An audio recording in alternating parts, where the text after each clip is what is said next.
Hello, everyone, and welcome to a new episode of Tainted and Tempted Podcast. I'm your host, Asia. Yes, so today is Monday, and I have a new day and I have a new time slot that Tainted and Tempted Podcast will be airing, and that will be Mondays at 1 p.m. on YouTube. So before I jump into my new topic, I need everyone to click the link below and subscribe. So the new topic for today will be, why is my generation so caught up in the matrix? And I'm going to say that again. Why is my generation so caught up in the matrix? I'm going to be honest, I was caught up in the matrix as well before COVID-19 hit. You know, a lot of people are caught up in the matrix because of life struggles. You know, they don't want to heal from past things that they went through, that they experienced.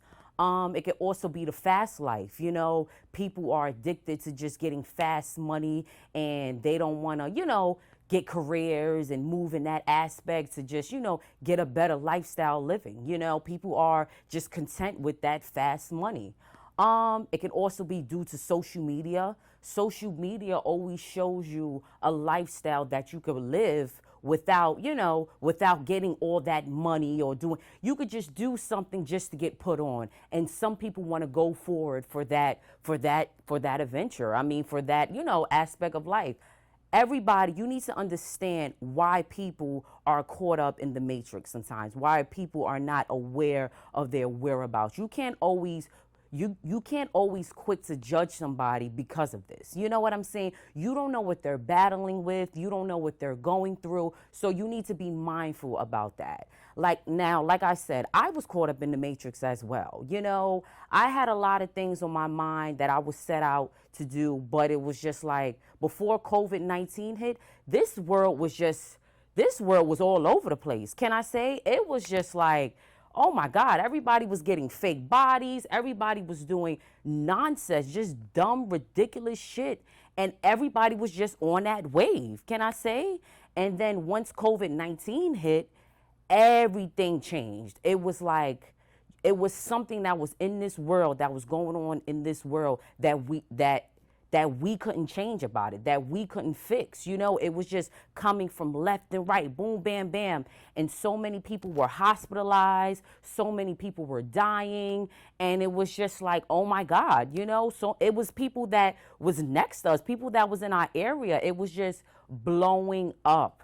It even got to the point we was on lockdown. The pandemic just arose. There was like nobody could go outside. The only time to go outside was to get food and, rack up and get back into the homes. It was just a lot going on. So with that being said, a lot of people use that time to focus on themselves. I know I did, moving forward. COVID-19 really helped me drastically because it gave me time to really, just take a break from life, can I say, and just focus on myself. Living in New York City, sometimes you don't have the time to really just focus on yourself. Everything is so fast paced. It's like you're running outside of your body to do everything in the physical world, anything in this nature to make, to just complete goals and do this, but you're not doing what really makes you happy within, if you get what I'm saying.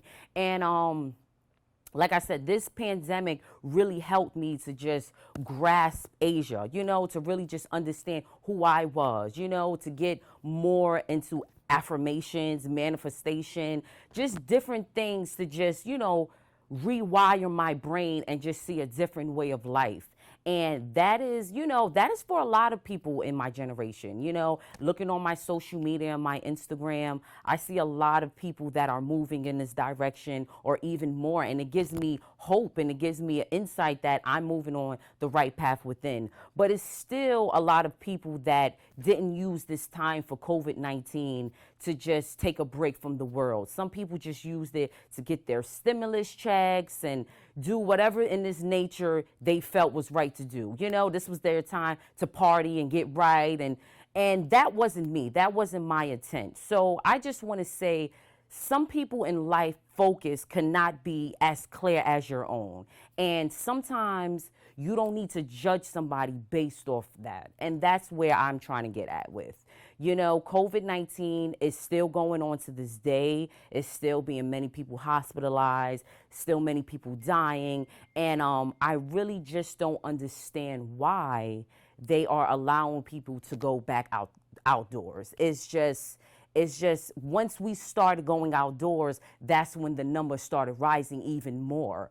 And now, to do indoor activities, since we are forced to go outdoors, I mean, to go back outside. Nobody wants to stay in the house for so long. But now that we're going outside and doing things, we are forced to get this vaccine.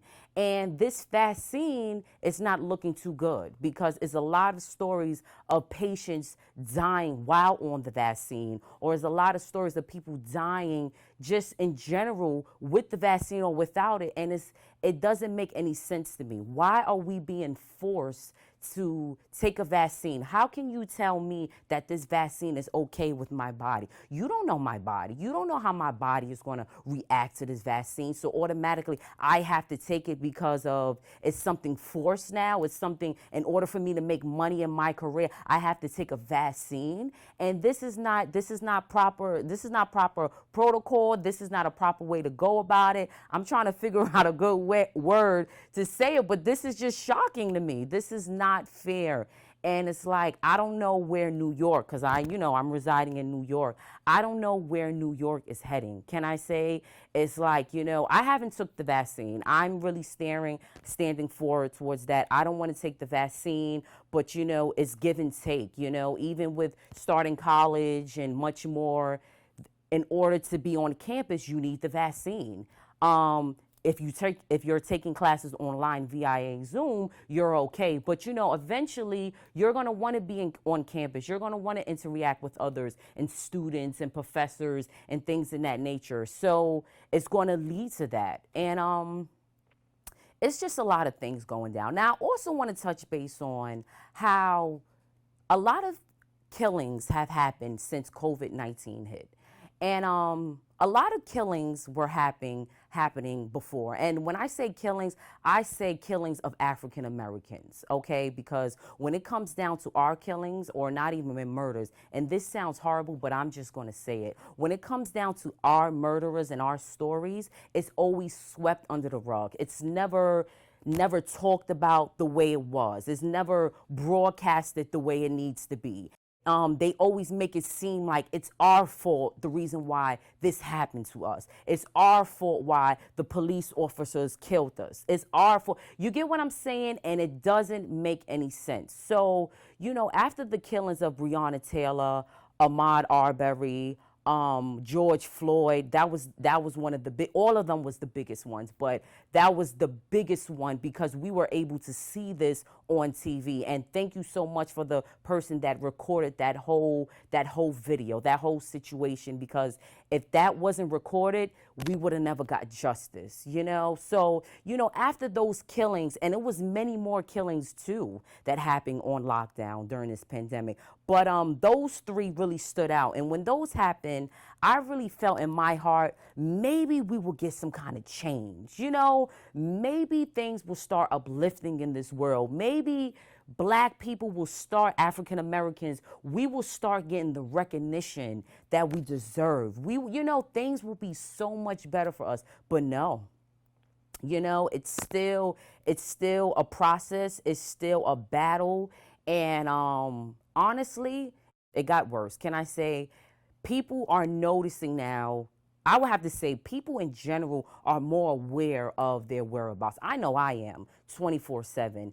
And a lot of people are more aware about their whereabouts and what they're doing and who's around them in that nature, because the cops are coming. And if you're not aware, if you're just in this matrix, like I said, for my generation, if you're just caught up in something and not really gravitating to what's going on in this world, you will get caught up. It's real, because these police officers have a target. If you haven't been watching the news and being up to date on these killings and much more, these police officers have a target. They know who to get. And I would have to say, even if they do have a target, you could still be in a positive limelight. Look at Sandra Bland. Her story was very sad. It was very sad. And Sandra Bland was a great woman. I remember, when she did pass away, she had multiple videos on Facebook just shedding light to how the Lord is real, how she's going through certain incidents and the Lord is bringing her out of it. I remember one video she had. I don't recall it, but it was one video she had. I believe she got into, it was a car accident or something happened, and it was a car that flipped over her car or something in that nature. And she made a video crying, saying how the Lord is real, how the Lord didn't let this car take her down. And it was just such a rewarding video. You know, I felt that. And next thing you know, what happened in the video that we all seen, you know? So, you know, sometimes these police officers can come at you because you have a message, because you're really shedding light to the youth. You're really saying something that they don't want us to be on board about. And sometimes you have to watch that. And honestly, I can say that as for myself, I have to watch that as well. Starting my podcast, you know, I'm saying a lot of positive things, you know, and I'm saying a lot of things that I want my youth and just people in general, my people, to really understand this and really see things, you know. And everybody is a target, and I'm just not going to shy myself out and say, oh, you know, I'm a target because of my show. But every African American is a target to get murdered, to get any kind of police brutality. This is very sad, and you have to watch yourself when you're going out the front door. Prayer is necessary. Pray to the Lord before you get out the front door, because these cops, these pigs are coming, and they're not stopping, okay? So thank you, everyone, for tuning in to Tainted and Tempted Podcast. I'm your host, Asia, and see you all next week. Bye-bye.